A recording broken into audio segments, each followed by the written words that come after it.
Everyone, it's Erik with Waterland Performance, and today we wanted to talk about pelvic tucks or tilt.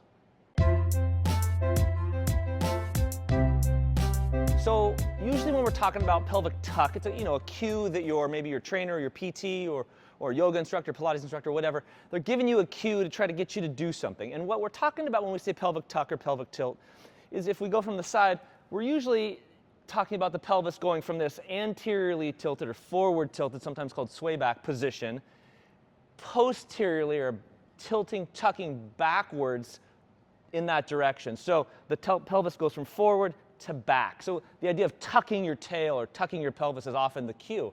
What we're talking about is that movement front to back, anterior to posterior.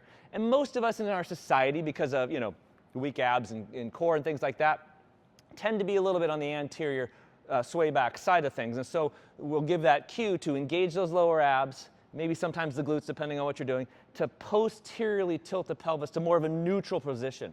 We're not trying to get all the way back to full posterior tilt, but we want to get away from too much anterior tilt, generally speaking.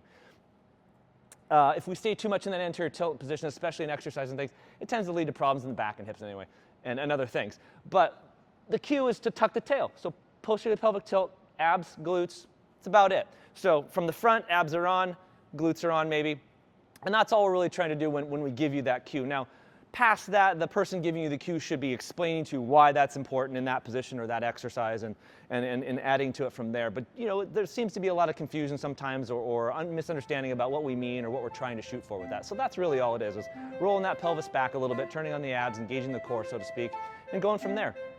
So there's your pelvic tilts.